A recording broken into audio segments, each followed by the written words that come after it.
Bueno, hola a todos, hola André. Hola, Debbie. ¿Cómo va?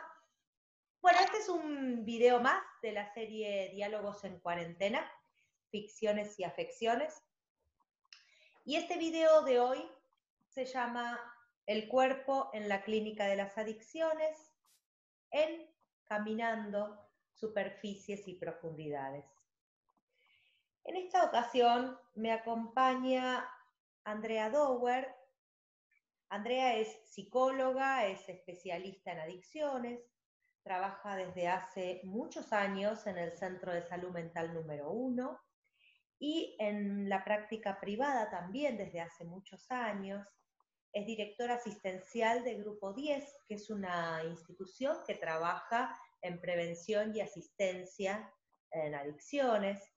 Nos conocemos desde hace ya bastante tiempo, ya varios años, y de hecho uno de los primeros videos de esta serie fue con Irene Saposnikov, que también es directora del Grupo 10, y además compartimos con Andrea algo de lo que elegimos, ¿no?, en la formación, en distintos momentos, por distintos lugares, pero que tiene que ver con la inclusión del trabajo corporal en la clínica, porque estuvimos y estamos en contacto con Mario Buchbinder, que es un referente para nosotras, y Mario también participó conmigo en uno de estos videos, así que bueno, esta vez quise invitarte a vos, André, para que me acompañes y que podamos hablar de esto que tiene que ver con el cuerpo en la clínica de las adicciones. Como siempre sucede en estos videos, vamos a empezar con la lectura de un material y a partir de ahí, de las resonancias de ese texto, comenzaremos el diálogo.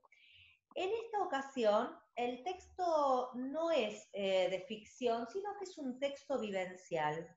Buscando material, me encontré con un libro de Susana Kesselman. Susana Kesselman, bueno, es alguien que trabaja desde hace muchísimos años en todo lo que tiene que ver con lo corporal, la autonomía, el corpodrama. Y entonces, en este texto dice lo siguiente. Se llama Itinerario. Siento los pies en el suelo, a veces abiertos, a veces cerrados. Siento el suelo debajo de los pies, a veces frío, a veces lejano. Mis pies y el suelo tienen un viejo diálogo, que a veces se repite, que a veces se renueva. Mis pies piensan, sueñan. Mi pie derecho no apoya en los mismos puntos que mi pie izquierdo. Apoya más hacia el borde interno y el izquierdo más hacia el centro. Tampoco los dedos apoyan igual. Ni siquiera apoyan la misma cantidad de dedos en uno y otro pie. Podría decir en términos generales que un pie está más en el aire y que el otro me tiene más apegada a la tierra. No sé cuál de los dos va por la buena senda y me hace más caminable la vida. Lo que sí sé es que tengo un pie más viejo que el otro, uno más cansado, otro más protestón, uno más distraído, uno más fuerte, y a pesar de las apariencias, no soy un cien pies. A veces, a veces voy tan apurada que no alcanzo a oír lo que me dicen y me sorprendo viéndolos dar puntapiés o tener tropezones o negarse a caminar o desmemoriarse de movimientos serenos o correr tras promesas inciertas sin que yo entienda razones. Los pies, los pies, los caminos, el caminar, los caminos terapéuticos en las adicciones.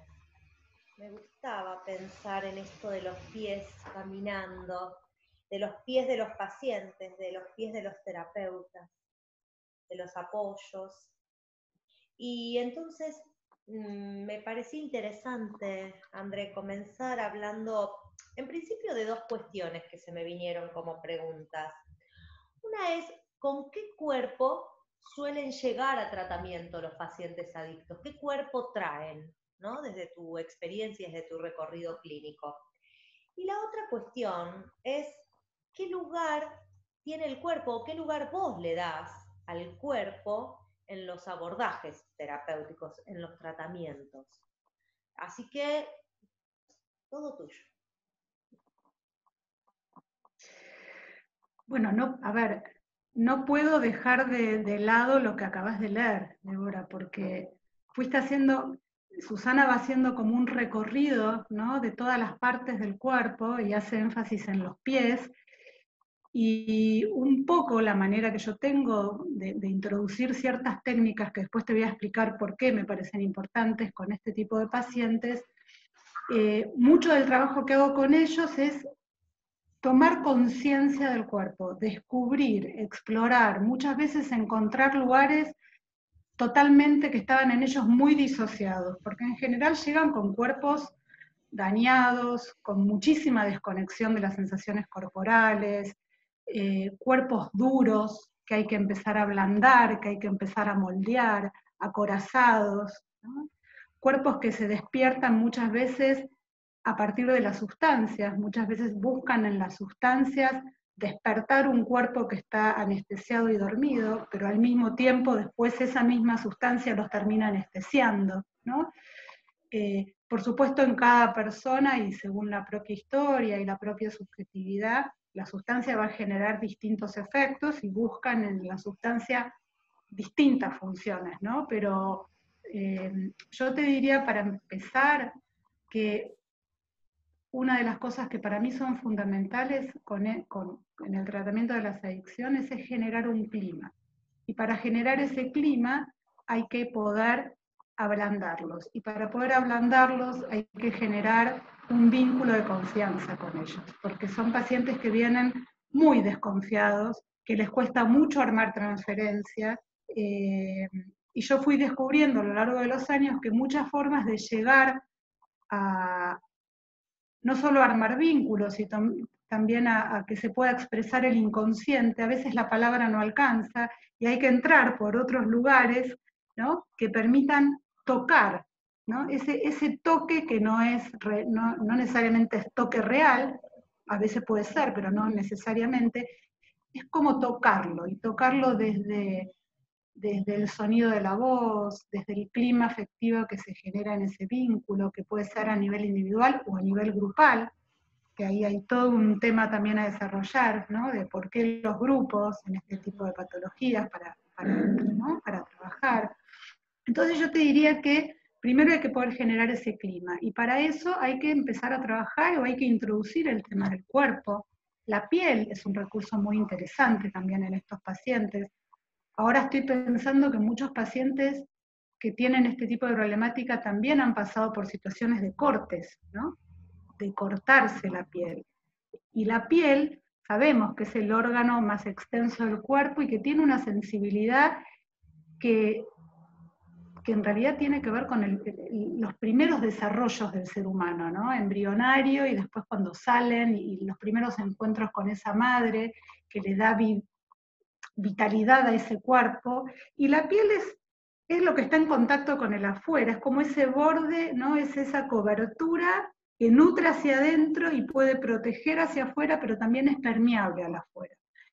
Y metafóricamente yo creo que justamente en esta patología hay todo un tema de bordes, ¿no?, de no discriminación entre el adentro y el afuera, entre los límites del exceso y la regulación, entre lo que es tóxico y lo que es nutritivo. Bueno, da para meternos un montón, ¿no? Pero digo, es fundamental incorporar el tema del cuerpo, para mi punto de vista, en el trabajo con las adicciones, y poder connotar el cuerpo de una manera más vital y placentera, y no tóxica, y que a la larga van deteriorando cada vez más psiquismo y el cuerpo físico también, ¿no? Claro. Sí, cuando preparaba el material iba leyendo, ¿no? Para este video con vos, y leí algo de la piel, del yo piel, de Arcier. Leí la palabra pliegues y fue una palabra que me gustó mucho porque creo que en las adicciones trabajamos mucho con los pliegues, ¿no? Cuando vos decías que a veces la palabra no es suficiente, la palabra no llega a tocar justamente por cómo se conformó o no se conformó el cuerpo en ese sujeto, porque, claro, porque nosotras pensamos psicoanalíticamente, ¿no? Además, al sujeto y la clínica, y entonces sabemos que el cuerpo no es algo que viene dado, ¿no? Se nace con un cuerpo, se nace con lo que tiene que ver con lo orgánico, con lo biológico, pero el cuerpo, la noción y la conciencia del cuerpo tiene que ver con algo que se debe construir, que se construye, que se constituye, ¿no? Y eso se da en esos primeros encuentros de los que vos hablabas, del bebé con la mamá, cuanto la mamá o quien cumple esa función, ¿no? Porque el psicoanálisis también habla de Totalmente, es esto, quien no tiene cumple, por qué ser la madre, ¿no? Sino quien cumple con esa función materna de alojar, de sostener, de acariciar, de tocar, de hablarle, de cantarle, ¿no? exactamente, es esa piel que se llama la envoltura, ¿no? Es esa piel que envuelve ya desde lo intrauterino y que después se va conformando en los primeros estadios. Y el grupo, volviendo un poco al trabajo terapéutico, el grupo cumple de alguna función, de alguna manera, esa función de envoltura psíquica, digamos, y permite transitar, ¿no? Con otros en esta funcionalidad, como yo digo que el grupo es como un útero que protege y contiene para ir pudiendo pasar de alguna manera de la pulsión indiscriminada a la palabra, a lo simbólico. Pero para eso hay que generar un ambiente de confianza. Y te diría que acá me aparece también Winnicott, ¿no? El grupo como espacio transicional.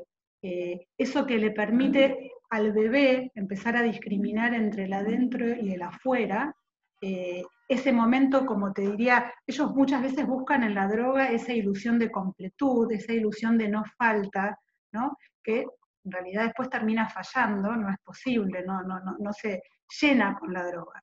Pero muchas veces nosotros pensamos el grupo como si te dijese que fuese una operatoria grupal, en donde el grupo en un primer momento cumple esa función de ilusión grupal, en donde todos nos queremos, a mí me pasa lo mismo que a vos, todos nos podemos identificar con el otro, y hay que poder dejar y permitir esa ilusión para luego poder transitar, una vez que eso se armó, porque muchas veces hay que construirlo, una vez que eso se armó, poder hacer el pasaje a la separación, a la discriminación, a lo simbólico, digamos, ¿no? A la palabra.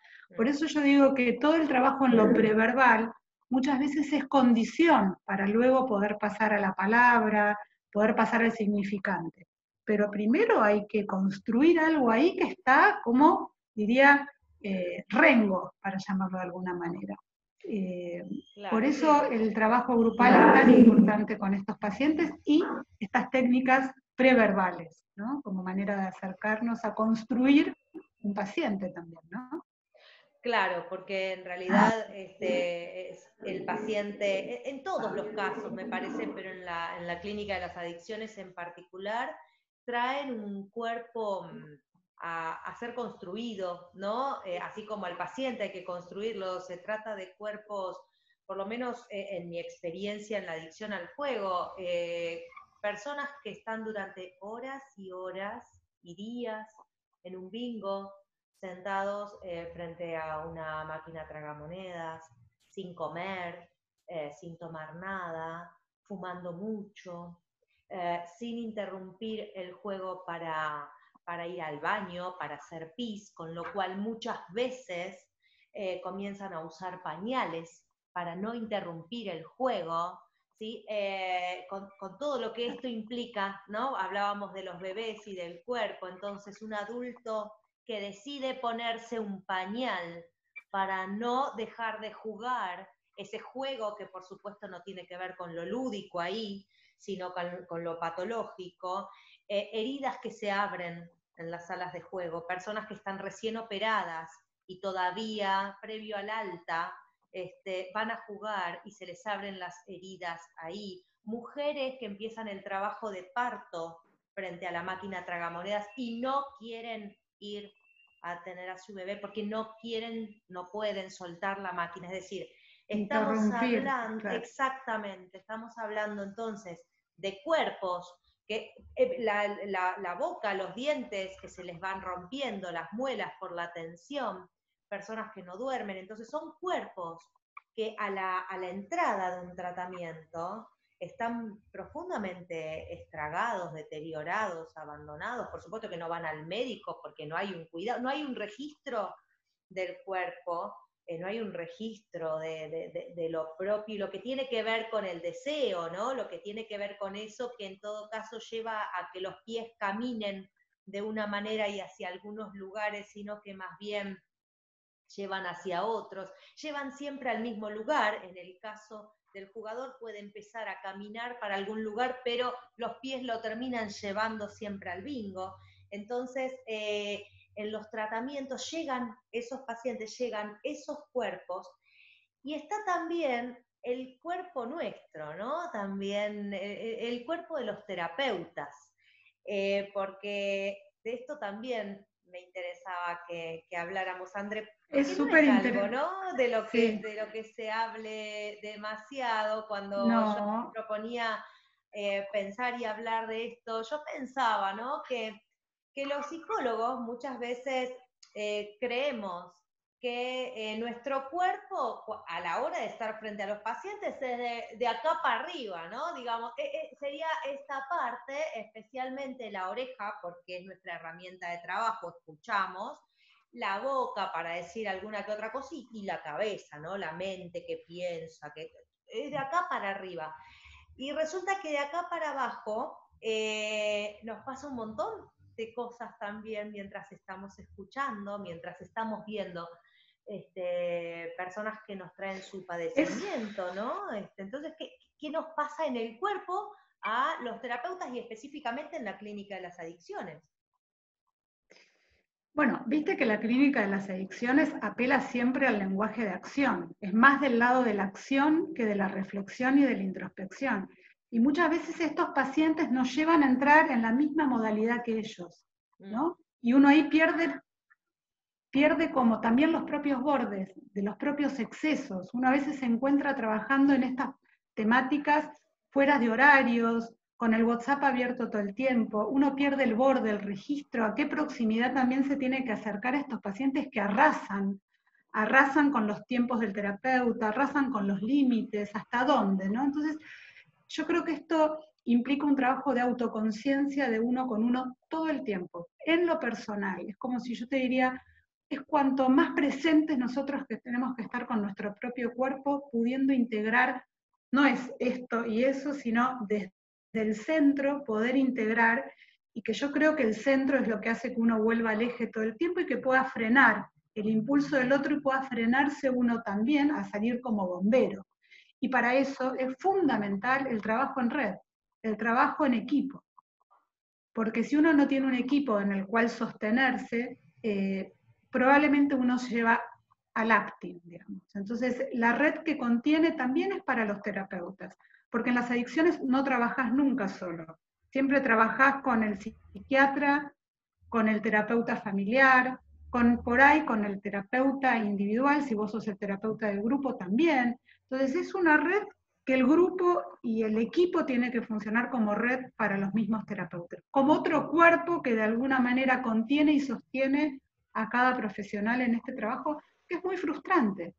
Es muy difícil no poner el cuerpo, uno no se puede quedar solo con la palabra, la interpretación y la cabeza, porque aparte si no te conmoves y algo no te mueve, no trabajás en adicciones, digamos. Totalmente, ¿No? La totalmente. adicción te apela ¿no? Como te mueve a otras cuestiones que yo siempre digo, cuando uno trabaja con adicciones tiene que tener como muy, muy claro los propios apegos también, ¿no? Pero bueno, eso ya es el trabajo de análisis de cada uno como profesional también en lo propio, ¿no? Cómo uno se instala y cómo uno de alguna manera también permite sostenerse en un equipo de trabajo, ¿no? En los pies, es como la base. Vos, volviendo a Susana, los pies con estos pacientes, digamos, uno los ve también que están más arriba y que los pies no están pisando firmes. En general hay un trabajo, en bioenergética se trabaja mucho con el grounding, ¿no? Y con estos pacientes es fundamental. Digamos, para ir a la cabeza uno primero tiene que poder estar bien plantado y conectado con la realidad, porque son de divagarse, probablemente buscan en las sustancias también, situaciones más de alucinatorias, ¿no? Alucinógenas, depende de la droga que elijan, pero uno todo el tiempo tiene que estar bajándolos a tierra, ¿no? Como, bueno, a ver, pisemos, concretá, ¿no? Y ahora podamos, es ir y venir todo el tiempo, pero con una buena base de sostén, este sostén emocional que uno sabe que se arma en los primeros años de vida, ¿no? Cuando Winnicott habla de la madre suficientemente buena, que no es buena o mala, ¿no? Esto ya está, no hace falta aclararlo, ¿no? Y que tampoco es la madre, es la función. Y si esa función falló o no fue de la mejor manera posible, bueno, hay posibilidades de armarla, por eso los tratamientos son posibles y en las adicciones se puede salir adelante, ¿no? Sí, tal Se cual, puede como volver... como es interesante, me vuelve esto de los pliegues y de que el hecho de que el cuerpo es algo que se constituyó, que no vino dado, también posibilita que entonces justamente en un trabajo terapéutico se puede reconfigurar, ¿no? Se puede rearmar esto que vos decís de los pies y lo importante, lo fundamental que es que el tratamiento no va a ser solo el cuerpo para ese paciente, digo, entre los terapeutas, el equipo terapéutico, los otros pacientes del grupo, sino también que uno, como terapeuta, trabajando en esta clínica, que es muy difícil, que siempre está ahí bordeando, ¿no? Y uno tiene que ir y venir, y es frustrante porque hay recaídas, porque hay mucha angustia, porque hay momentos en que uno escucha relatos que conectan con algo de la locura, con la pérdida del criterio de realidad, ¿no? De esa realidad compartida, y uno dice, pero ¿qué está diciendo? ¿Cómo puede ser? ¿Cómo puede ser que se arriesgue de esta manera? Digo, todo esto que nos trae, como nosotros también como terapeutas necesitamos, ¿no? Lo que vos decías, de algún cuerpo del que agarrarnos, del cuerpo teórico, del cuerpo clínico que compartimos con los compañeros de los equipos. Por eso me parece tan importante el tema del cuerpo, ¿no? Y de un cuerpo con una piel flexible. Eso te iba a decir. Los pliegues a mí me lleva a pensar esto de la flexibilidad.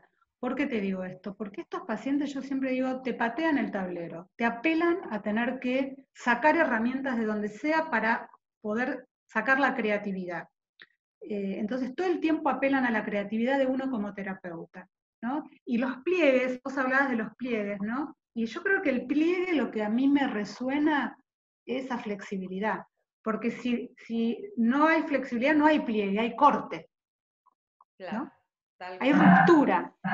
Y yo creo que lo que nosotros tenemos que hacer es como ir plegando, ir entretejiendo, ¿no? Una manera casi delesiana, ir como entrelazando, entretejiendo, que ellos mismos también puedan empezar a entender su historia de otra manera. No como se la vinieron contando hasta ahora, sino pudiendo de alguna manera reconstruirse con otras puntadas, ¿no? Pero para eso hay que preparar el terreno para poder hacerlo, porque yo siempre digo, si yo veo que alguien se está ahogando, primero lo rescato, ¿no? Primero hay que rescatarlo, y después uno va pudiendo hacerle entender, preguntar, y bueno, ¿y por qué? ¿Y qué pasó? Entonces, es como que,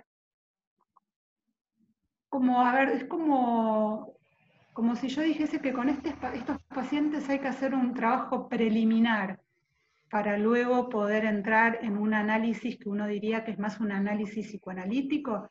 Y todo eso preliminar también es psicoanálisis, pero por ahí es de otra manera, ¿no? Es usando otros recursos. Totalmente, sí, y es fundamental esto de que lo preliminar también es psicoanálisis, que también tiene que ver con una mirada flexible respecto de que el psicoanálisis, digo, las ortodoxias para trabajar con estas clínicas no nos llevan a ningún lado. Tenemos que estar creando todo el tiempo, tenemos que trabajar mucho nuestra propia tolerancia a la frustración, ¿no? Trabajar los lazos con los colegas, incluir a las familias de los pacientes, es decir, esto lleva a todo un rearmado que cada terapeuta tiene que hacer con lo propio, porque no siempre en la formación universitaria, ¿no? O en los lugares donde nos formamos nos cuentan cómo es este trabajo, y es muy importante porque además estamos en un momento histórico, una época, digamos, lo epocal, nos trae el tema del consumo como y del hiperconsumo, digamos, de una sobreoferta de todo a consumir, donde, bueno, es realmente, creo yo, central ir pensando, ¿no? Sí. Yo pensaba, en realidad, viste que cada época tiene nuevas formas de enfermar, ¿no? Y hoy todo lo que tiene que ver con las patologías de los excesos es la manera que se representa hoy, ¿no? Los padecimientos actuales tienen que ver con eso. Totalmente. Y yo pensaba que en las universidades, por lo menos en el hospital, los concurrentes, los residentes que ingresan, que recién son saliditos de la facultad, les falta mucho todo lo que tiene que ver el trabajo interdisciplinario y en red. Y en la temática de las adicciones, que está como optativa, en general no está durante la carrera, si vos no podés trabajar con otras disciplinas, te quedás renga, porque sí o sí tenés que atravesar y poder dialogar con otros discursos, con el juzgado, con el asistente social, con el médico clínico, con el psiquiatra, con el psicólogo, con el asistente social. Entonces, sí o sí, si vos te quedás centrada en un discurso amo, para llamarlo de alguna manera, y no flexible, no podés dialogar con otros discursos. Y como dice Milsberg, que habla de la orquesta, ¿no? Dice que en realidad cada uno tiene que poder tocar de la manera más afinada su propio instrumento, pero poder entrar con otros para tocar la melodía final, ¿no? Entonces, afinar cada uno su propio instrumento para tocar con otros. Claro. Entonces, me parece que el trabajo en red en las adicciones es fundamental y la formación también, ¿no? Porque aparte te implica en tu trabajo personal descentrarte de los egos, de los propios narcisismos, ¿no? Porque tu paciente también es paciente del terapeuta familiar, también es paciente del terapeuta grupal. La dirección del tratamiento no la hace uno solo, lo hace con los otros profesionales en equipo. Totalmente. Totalmente, sí, es así. Yo no sé si adrede o fue así que te surgió de la espontaneidad, hablaste de orquesta, mirá. Pero bueno, como nos vamos ya acercando al final, y sin orquesta, porque nosotras no conseguimos la orquesta para este momento, pero lo que voy a contar es que este va a ser, es un final cantado, claro, porque a la hora de empezar a pensar y a intercambiar con Andrea el material al principio de todo, Andrea me dijo que a ella le gusta en el trabajo, que muchas veces hace con los pacientes, una canción, y me la empezó a cantar, ¿no? Por audio de WhatsApp me la empezó a cantar la canción. Claro, yo la conocía la canción, creo que casi todos la conocen, y me gustó mucho, ¿no? Como la cantó. Todos la conocemos, sí. Todos la conocemos.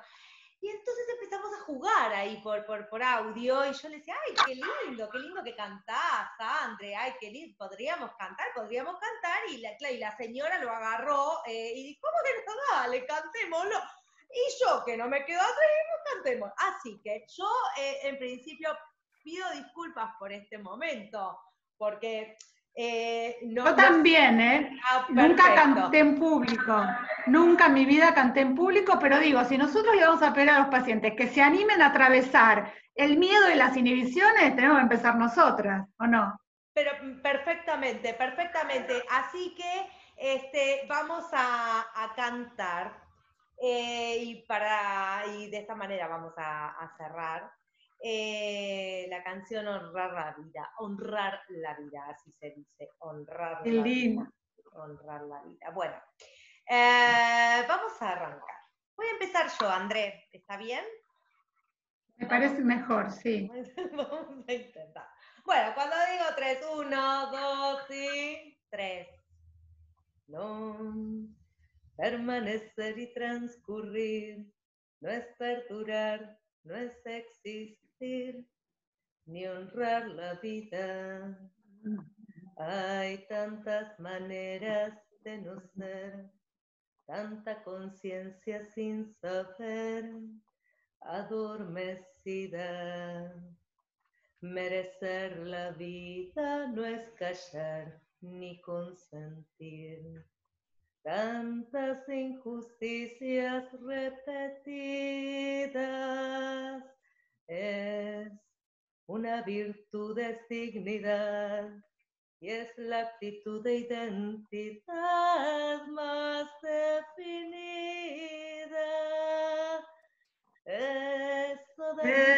Eso de durar y transcurrir no nos da derecho a presumir, porque no es lo mismo que vivir, honrar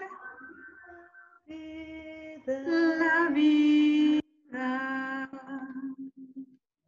No permanecer y transcurrir no siempre quiere sugerir honrar la vida. Hay tanta pequeña vanidad en nuestra tonta humanidad enceguecida. Merecer la vida es erguirse vertical, más allá del mal de las caídas, es igual que darle a la verdad y a nuestra propia libertad la bienvenida.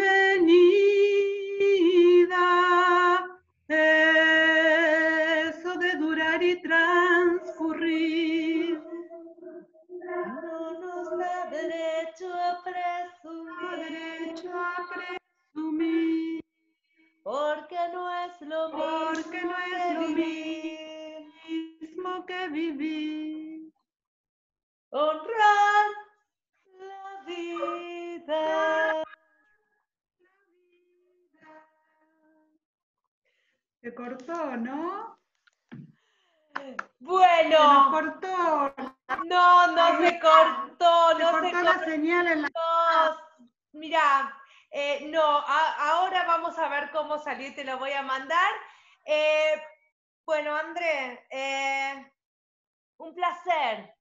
Me encantó. Igualmente. Muchas gracias por acompañarme. A mí también. No, gracias a vos. Chau, chau. Me encanta lo que haces. Gracias, André. Chau.